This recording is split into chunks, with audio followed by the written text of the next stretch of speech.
Сбор пилюль уже начался, и Сяо Янь поборется за пламя 3000 звезд. Представляете, насколько он станет сильнее, поглотив небесное пламя, что занимает 9-е место в рейтинге? Из-за того, что башня пилюль запечатала пламя 3000 звезд и использовала его в течение длительного периода времени, оно озлобилось на башню эликсиров. Поэтому даже такие могущественные эксперты, как Трое глав башни, не могут его подчинить. Если пламя освободится, то определенно будет из мести атаковать башню и ее обитателей. Несомненно, это принесет большие потери, ведь пламя 3000 звезд за эти годы достаточно поумнело, а его дикую силу крайне трудно укротить. Более того, благодаря постепенному поглощению силы звезд, печать башни теряет способность сдерживать его, а значит, пора искать того, кто сможет его поглотить. Сяо Янь приложил все усилия ради получения нового пламени. Кстати, ему в этом поможет Цзи Янь, и далее мы это рассмотрим. Но начнем с самого начала. Как Сяо Янь участвовал в сборе пилюль и проходил сложные испытания. Горящее пламя 3000-летий или 3000 звезд не из простых. Эксперты башни эликсиров обнаружили, что запечатанное им пламя обладает страшным интеллектом, и с ним сложно иметь дело. Поэтому после определенного обсуждения они решили распределить право для поглощения этого небесного пламени. Топ-10 получат право взаимодействовать с пламенем 3000 звезд. Каждые 30 лет на континенте проходит грандиозное собрание пилюль, которое очень сильно влияет на мир алхимиков. Кто пройдет успешно, станет известным по всему миру. Давным-давно учитель Яо Лао стал чемпионом в своем поколении. Именно с того момента он стал личностью мирового масштаба. Первым испытанием было пройти и выбраться за отведенное время через область темно-серого пространства. Алхимики ниже 5-го ранга просто потеряются здесь. Человек, прошедший через это препятствие, подтверждает свою квалификацию на участие в сборе и имеет право на вход в область эликсиров. Само же соревнование происходит в некой тайной области, которая, по слухам, создана сильнейшими элитными мастерами древности. Затем, по неизвестной причине, вход в пространство был нарушен. Но тем не менее, это закрытое пространство до сих пор таит в себе настоящие сокровища для каждого алхимика. Те редкие ингредиенты, которые так сложно найти во внешнем мире, там практически валяются под ногами. Именно поэтому все алхимики рвутся поучаствовать в сборе пилюль. Серый туман старался подавить Сяо Яня, но обладал для этого недостаточной мощью. Полагаясь на свое духовное восприятие, он наблюдал, как довольно много алхимиков борются и, наконец, попадают в ловушки, как мухи в паутину, и не могут освободиться. Но Сяо Янь сложил руки за спину и пошел туда, куда вела его духовная сила. Парень, подобно летучей мыши, посылал импульсы и таким образом видел окружающее пространство. Спустя около 1,5 часа Сяо Янь вышел к широкой черной дыре искаженного пространства, а за ней находился туннель, который ведет в скрытую область для сбора ингредиентов. Хочу порекомендовать отличный сайт для просмотра ваших любимых аниме – Онуха ТВ. Все серии «Расколотая битва Синева Небес» и другие новинки в отличном качестве. Ссылочка в описании. Алхимикам будет выдан список ингредиентов, которые они должны будут собрать внутри, полагаясь на свои способности. Затем, обменяв их на пространственный камень, они смогут покинуть скрытую область и принять участие в финальном испытании. Башня эликсиров обычно не вмешивается в то, что происходит внутри пространства. Они не мешают, но и не помогают. Сурово, но такова реальность. Значит, там можно расправиться над любым экспертом, и ничего за это не будет. Скрытая реальность очень сурова к участникам. Не менее сурова, чем конкуренция с другими алхимиками. Чемпион не только сможет получить должность гарантирующего преемника главы башни эликсиров, но и сможет получить свиток «Последовательное обучение души с древних времен». Прозвучал звук гонга. 1000 человеческих фигур уже взмыли в воздух и рванули к скрытому туману на входе. Сяо Янь тоже шагнул вперед и устремился ко входу в закрытый мир области эликсиров. Однако это внутреннее пространство области эликсиров было разрушено, поэтому находиться в нем больше 10 дней крайне опасно. Таким образом, у всех есть только 10 дней, чтобы найти необходимые лекарственные ингредиенты. Кроме того, здесь полно волшебных зверей. Сяо Янь немного осмотрелся. Он должен собрать все природные сокровища, чтобы пройти второе испытание сбора пилюль. Ход башни эликсиров довольно неплох. Они обратили соревнующихся в своих помощников ради поиска медицинских ингредиентов. Список состоял только из 3 предметов, однако каждый из них был чем-то наподобие единорога. Территория области эликсиров весьма огромна. Уже в самом начале Сяо Янь нашел такие вещи, за которые поборолись бы все алхимики континента. Они не входили в список, поэтому Сяо Янь забрал их себе. Но нашлись и те, кто захотел отобрать сокровища. Сяо Янь был на 4-й звезде предка, но в пространстве находились эксперты 7-й звезды предка и выше. Например, Сяо Янь сразился с предком 7 звезд, и тот сбежал ни с чем. Но потом Сяо Янь встретил целую группу экспертов, возглавляемую старейшиной башни эликсиров. Их целью был горный хребет 10 тысяч лекарств. Сяо Янь тоже шел туда. Полагаясь на духовное восприятие, он смог ощутить необычайное количество могучих аур. Среди тех ощущаемых аур одна выглядела просто ужасающей. Духовный зверь в полушаге от 8-го ранга. Подобная сущность исключительно страшна. Даже некоторые почтенные воины испытывают головную боль от сражения с ним. В его логове находилось бесчисленное количество невероятных сокровищ. 2 огромных зверя охраняли вход. От их тел исходили жестокие ауры не менее 7-го ранга, что соответствует силе предка. Посреди зала находилась маленькая девочка и лопала всякие редчайшие и ценные ингредиенты. Главарь сейчас хотел просто рыдать. Перед ним находилась маленькая девочка, которая схватила один из лучших медицинских ингредиентов и забросила его в рот. От пережевывания сокровища у того заболела голова. «Вот чего ты воешь? Как только я наемся, то отправлюсь на поиски моего друга и точно приведу его сюда. Расслабься», — сказала она. Да, все верно, в этом скрытом пространстве и в том самом логове сильнейшего зверя оказалась Цзиянь.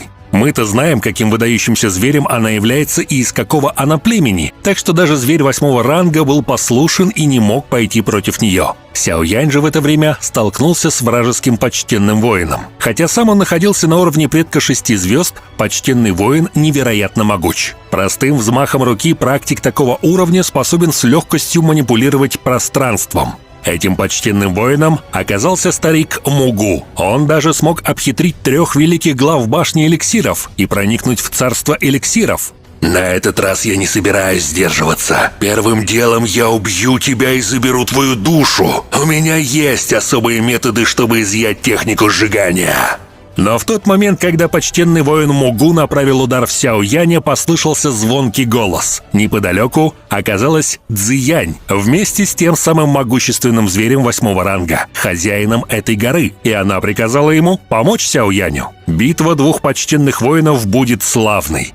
В итоге старик Мугу был вынужден отступить. Если он будет сражаться до смерти с тем зверем, то как потом сможет без сил соревноваться с остальными участниками? «Сяо Янь, считай, что тебе повезло!» Если бы не появилась Цзиянь со своим другом, то Сяо Янь точно погиб бы.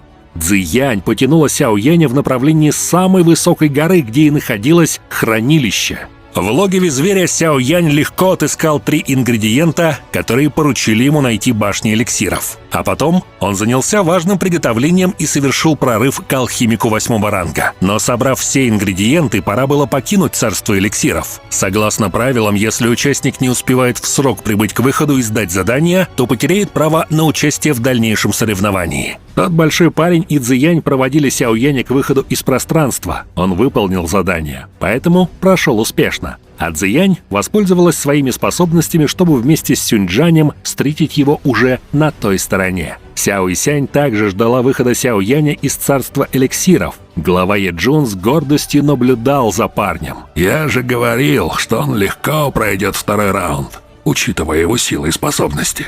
После выхода из области эликсиров Сяо Янь был среди тех, кто принял участие в последнем испытании. Им понадобится изо всех сил постараться и приготовить медицинскую пилюлю на пределе своих возможностей. Кто приготовит пилюлю лучшего качества, тот и победит. В будущих видео мы обязательно подробнее рассмотрим эти события. Итак, после финала пришло время поблагодарить Небесное Пламя. Оно сокрыто в тайной звездной обители, что представляет из себя пространство, созданное 3 главами башни пилюль. Кроме того, они добавили несколько могущественных печатей и скрыли его среди звезд. Горящее пламя 3000-летий давно запечатано в звездной обители. Помимо Сяо Яня здесь присутствовали и другие финалисты сбора пилюль, например, Цао Ин и Дан Чэнь. Лишь ограниченное количество людей могло войти в звездную обитель. В противном случае пламя могло пробудиться и выйти из-под контроля. Большую помощь оказала Цзиянь, но каким образом? Ведь даже 3 великих глав не смогли с ним совладать. Горящее пламя 3 тысячелетий уже давно сформировало свой собственный интеллект, поэтому подчинить его будет в разы сложнее, чем пламя падшего сердца. В этот момент Цзиянь превратилась в маленького фиолетового дракона, в точности как миниатюрная копия горящего пламени 3000 звезд.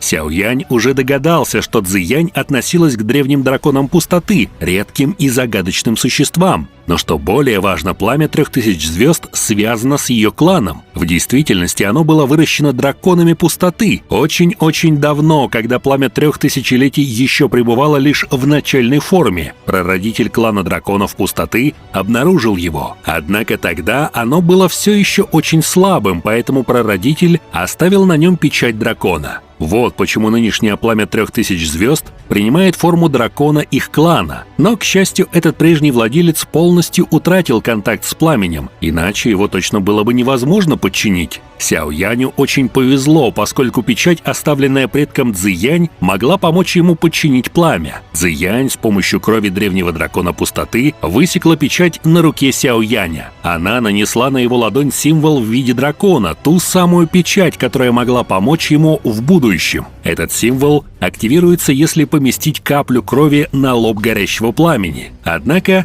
это не давало полной гарантии успеха. Если Сяоянь потерпит неудачу, последствия могут быть смертельными, ведь печать дракона действовала в обе стороны. В случае провала он бы сам оказался под угрозой уничтожения. Итак, 10 лучших алхимиков, среди которых был и Сяоянь, вошли в большие пространственные ворота, что открыли звездную обитель. Внутри Сяоянь заметил, что его нефритовое пламя стало проявлять признаки активности. Это говорило о близости другого мощного небесного пламени. То пламя было уникальным по своей природе, получало энергию от звездного света и было способно существовать бесконечно, подпитываясь энергией звезд. Взору Сяояня предстала величественная картина. Огромный дракон, покрытый темно-фиолетовыми вспышками пламени, окруженный сиянием. Это и было горящее пламя 3000-летий в форме дракона. Его размеры ошеломили всех присутствующих, и даже опытные алхимики, как старик Мугу, были поражены. Дракон спал и находился в запечатанном состоянии. Теперь Сяояню представился шанс подчинить его. С каждым шагом мощь, исходящая от пламени, усиливалась. Сяоянь почувствовал странное желание преклонить колено перед этим существом. Он подошел и положил руку на лоб дракона, посылая свою духовную силу. Его душа мгновенно перенеслась в пустое пространство, наполненное огнем, где парил маленький дракон, воплощение сущности или эссенция горящего пламени 3000-летий. Дракон внезапно открыл глаза, в которых вспыхнул холодный, презрительный свет. «Глупый человечишка!» Да, это пламя способно говорить на языке людей и даже владело эмоциями. Однако пламенный дракон прогнал душу Сяояня и не дался. Сяоянь резко очнулся и отдернул руку, понимая, что был всего лишь на шаг от гибели. Он с горечью сказал, что ему не удалось подчинить пламя. Один за другим остальные алхимики, в том числе и старик Мугу, также попробовали, но никто не смог преуспеть. Многие были ранены. Когда они уже собирались возвращаться, старик Мугу прибегнул к своему коварному плану. Он заключил соглашение с пламенем. В обмен на помощь в освобождении оно будет принадлежать залу душ. Старик Мугу посмел сломать печать, что сдерживало пламя 3000 звезд. Оно пробудилось. Огромный дракон открыл глаза. Его аура разлилась вокруг. Он пытался вырваться, но вовремя подоспели 3 глав башни, укрепляя печать. Ощутив это, дракон взревел. Для него это был шанс вырваться, и он не собирался его упускать. Фиолетовое пламя стремилось окончательно разрушить печать. «Думаете, сможете удержать меня навечно?» Прокричало горящее пламя. Печать трещала и угасала, алхимики побледнели, осознавая угрозу. Но Сяоянь оставался спокоен. Если горящее пламя вырвется, есть шанс поглотить его. Несмотря на усилия главбашни, печать была полностью уничтожена. Опасная аура пламени все еще излучала следы разрушения, что пугало всех экспертов. Что же будет дальше? Как в жуткой ситуации поведет себя Сяо Янь? Рассмотрим это в будущих видео. Большое спасибо за просмотр. Напишите в комментариях, как вы думаете, получится ли обуздать мощь этого небесного пламени. Подписывайтесь на канал, ставьте лайк и всем пока!